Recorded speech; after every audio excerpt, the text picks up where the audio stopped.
Hello my dear students and friends, this side Gaurav from KPC Academy, B Block, Ranjit avenue, Amritsar. आज की इस video में मैं आपको कुछ वोकैबुलरी के वर्ड्स बताऊंगा।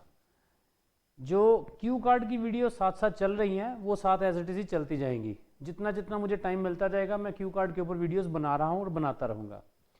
और साथ में जो प्रॉब्लम आती है स्पीकिंग टाइम पे बच्चों को वोकैबुलरी की, स्पीकिंग हो, राइटिंग हो, रीडिंग हो, हर जगह पे चाहे लिसनिंग हो, चारों मॉड्यूल्स में वोकैब काम आनी ही आनी है। कुछ बेसिक्स वर्ड्स होते हैं, कॉमन वर्ड्स होते हैं, कई बार बच्चों के माइंड में नहीं आते और वो ना ही क्यू कार्ड बोल पाते हैं और ना ही रीडिंग के टाइम पे रीडिंग को अच्छी तरह समझ पाते हैं। मैं कोशिश करूँगा कि रेगुलर जैसे मैं बोलता हूँ, बताता भी हूँ, करता भी रहता हूँ, वीडियोस अपलोड करता रहता हूँ, तो मैं कुछ कॉमन और कुछ लेस कॉमन वर्ड्स वो अपलोड करता जाऊंगा। आप उसको याद करो और कुछ कोशिश इस तरह से बना रहा हूं, कोशिश इस तरह से करो आपको वर्ड्स याद भी हो जाएं। कुछ रिलेटेड वर्ड्स को जो एक दूसरे के साथ काफ़ी रिलेट करते हैं उनको भी साथ में आपको देता जाऊंगा, तो आप इसको याद करते जाओ। और तकरीबन 15 से 20 वर्ड रोज़ के वीडियोज़ में अपलोड करता जाऊंगा। तो चलो स्टार्ट करते हैं। जैसे ही अब इसमें सबसे पहला वर्ड है गुमनाम। तो आप देख सकते हो अनोनिमस, गुमनाम पहला वर्ड आपको। तो एक एक वर्ड करके मैं उसका साथ में मीनिंग बताता जाऊंगा। Number 2 aquatic. ये वर्ड बच्चों को क्यू कार्ड आया, डिस्क्राइब एन एक्वेटिक एनिमल, और क्यू कार्ड बच्चे नहीं बोल पाए। कई बार ऐसा होता है कि हमें वो वर्ड पता ही नहीं होता। सो एक्वेटिक मीन्स जो जल में रहने वाले जीव या जल के पास रहने वाले जीव, सो वो है एक्वेटिक एनिमल। तो आपको ध्यान रखना है, अगर ऐसा क्यू कार्ड आ जाए अब आप आसानी से बना सकोगे। जब आपके पास वर्ड पता होगा कि इस वर्ड का मतलब क्या है तो आप उसको एक्सप्लेन भी कर पाओगे। नेक्स्ट वर्ड है ऑटोबायोग्राफी, आत्मकथा, ऑटोबायोग्राफी, ठीक है, आत्मकथा। नेक्स्ट वर्ड है अथीस्ट, नास्तिक, जो भगवान पर विश्वास नहीं करता, नास्तिक।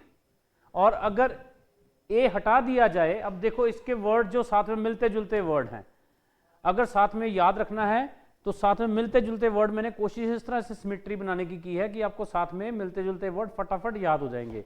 अगर इसका ए हटा दिया जाए तो बन जाएगा थीस्ट, यानी आस्तिक, आस्था, भगवान में विश्वास रखने वाला। तो ये नेक्स्ट आपका वर्ड बन गया थीस्ट, ठीक है। ए लगा है अथीस्ट, नास्तिक, और ए हटा दिया जाए थीस्ट, आस्तिक। नेक्स्ट वर्ड देखते हैं कौन सा है, क्रेडुलस, जो दूसरों की बातों पर बहुत जल्दी यकीन कर ले, कान का कच्चा, यानी बहुत जल्दी विश्वास कर ले। किसी ने जाकर उसको बात बताई, उसने मान लिया, हाँ इसने कहा ही होना है। सो दैट इज क्रेडुलस, दूसरों की बात पर जल्दी यकीन करने वाला। मैं सिर्फ वर्ड बता रहा हूं, मीनिंग बता रहा हूं, इसका अब आपको कोशिश करना है यूज करने का, ठीक है। तो पहले मीनिंग बता रहा हूं, साथ में जो कॉमन से रिलेटेड से वर्ड हैं आप उसको याद कर सकते हो। नेक्स्ट एडिबल, एडिबल क्या है, जैसे कई बार एडिबल ऑयल भी आते हैं, है ना, खाने योग्य, जिसको आप खा सकते हो, एडिबल सुना होगा कई बार, एडिबल ऑयल, सो खाने योग्य। नेक्स्ट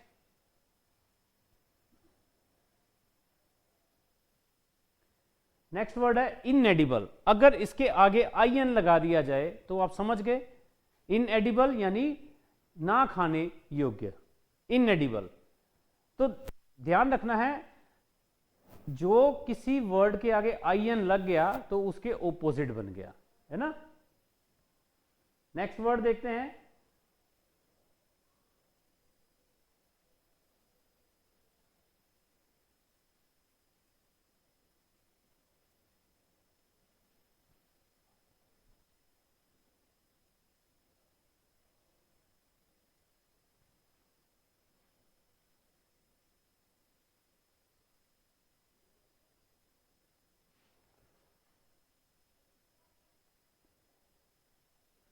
घातक, फैटल, घातक,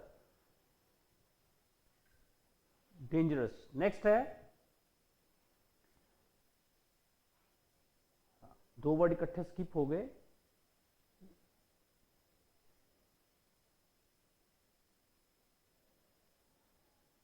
एक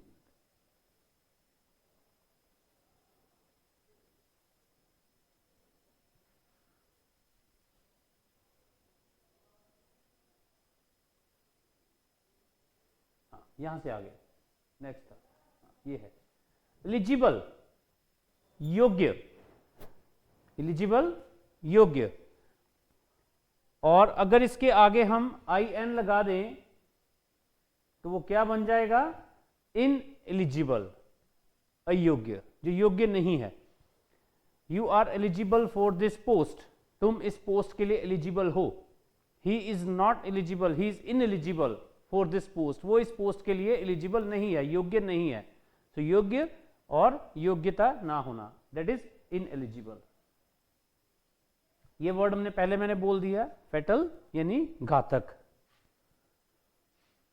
नेक्स्ट वर्ड देखते हैं कौन सा है, फेटलिस्ट, भाग्य में विश्वास रखने वाला। फेटलिस्ट, जो भाग्य में विश्वास रखता है, ठीक है, जो भाग्य में विश्वास रखता है, दैट इज फेटलिस्ट। नेक्स्ट वर्ड है लेजिबल, पढ़ने योग्य, लेजिबल, पढ़ने योग्य। मतलब ऐसे लिखो जो पढ़ा जा सके। वो कई बार हम कहते हैं डोंट स्क्रिबल, ठीक है, घसीटो मत, है ना।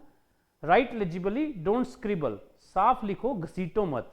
स्क्रिबल भी आ गया, एक वर्ड साथ में जुड़ गया, है ना। राइट लेजिबल यानी साफ लिखो। सो लेजिबल, पढ़ने योग्य, जिसको पढ़ा जा सके, लेजिबल। और अगर इसके आगे लग गया इलिजिबल, यानी जो पढ़ा ना जा सके, जो पढ़ने योग्य नहीं है, दैट इज इलिजिबल। नेक्स्ट है लिटरेट, लिटरेट यानी पढ़ा लिखा। और अगर इसके आगे कुछ और वर्ड लग गया, नेक्स्ट देखो तो क्या बन गया, इलिटरेट, इलिटरेट, अनपढ़, ठीक है। लिटरेट पढ़ा लिखा, इलिटरेट अनपढ़, जो पढ़ा लिखा नहीं है। नेक्स्ट है मूवेबल, जिसको मूव किया जा सकता है, एक जगह से दूसरी जगह लेके जाया जा सकता है, दैट इज मूवेबल। कई बार मूवेबल एसेट्स होते हैं, मूवेबल प्रॉपर्टीज, मूवेबल एसेट्स होते हैं, जैसे कोई फर्नीचर है जिसको मूव किया जा सकता है, मूवेबल एसेट्स। और इमूवेबल, अगर इसके आगे फिर वर्ड लग गया इमूवेबल, तो क्या बन गया, जिसको मूव नहीं किया जा सकता, इमूवेबल प्रॉपर्टीज। कोई लैंड है उसको मूव नहीं कर सकते, फर्नीचर जो मूवेबल प्रॉपर्टी थी उसको मूव किया जा सकता था, लैंड है उसको मूव नहीं किया जा सकता, तो दैट इज इमूवेबल। और मूवेबल और इमूवेबल का फर्क आपको पता लग गया, क्लियर हो गया। नेक्स्ट देखते हैं कौन सा वर्ड आता है, एक्सेसिबल, पहुंच, कहां तक पहुंच है, एक्सेसिबल। और अगर इसके आगे फिर वही एक और वर्ड लग गया आई एन, इनएक्सेसिबल, तो उसका ओपोजिट हो गया, पहुंच ना होना। वही मैंने कुछ ऐसे वर्ड्स उठाए हैं जो आप आसानी से याद कर सकते हो। और आपको एक चीज बता दूं कि जब आप रीडिंग करते हो तो ये वाले वर्ड्स बहुत ही काम आते हैं। जब भी आपने आइल्स रीडिंग करनी है तो कई बार क्वेश्चन में लिखा होगा एफिशिएंट, क्वेश्चन में लिखा होगा जो अभी आपने वर्ड किया एक्सेसिबल, क्वेश्चन में लिखा होगा मूवेबल, लेकिन पैसेज में दिया होगा आपको उसके ओपोजिट इमूवेबल, पैसेज में दिया होगा इनसफिशिएंट, पैसेज में दिया होगा इस तरह से उसका ओपोजिट वर्ड आई एन लगाकर दे दिया होगा। तो आपको समझ जाना है कि क्वेश्चन में पॉजिटिव है और पैसेज में नेगेटिव है। कई बार पैसेज में ओपोजिट लिखा होता है, जैसे पैसेज में मूवेबल लिखा है और क्वेश्चन में इमूवेबल लिखा है। तो आपको समझ जाना है कि ये जो हमारा वर्ड है वो नेगेटिव दे रखा है, एक तरफ पॉजिटिव एक तरफ नेगेटिव, यानी उस केस में हमारा आंसर क्या बन जाएगा, नो। ये भी एक ट्रिक है जो मैंने ट्रू फॉल्स में ट्रिक बताता हूं तो ये भी बड़ी काम आती है, ये वर्ड्स बहुत काम आते हैं। बहुत सारे ऐसे क्वेश्चन हैं जिसमें ये ट्रू फॉल्स वाले क्वेश्चन इसी टेक्निक से ठीक हो जाते हैं, तो ध्यान रखना है, मैंने इसलिए वो सारे ऐसे वर्ड उठाए हैं। तो तकरीबन 20 वर्ड्स मैंने आपको दिए हैं। अब ये 20 वर्ड्स याद करो, 4-5 मिनट की वीडियो है, 20 वर्ड्स लिखो, 20 वर्ड्स याद करो और उसके ऊपर एक छोटे छोटे सेंटेंस बना के उसको यूज करो।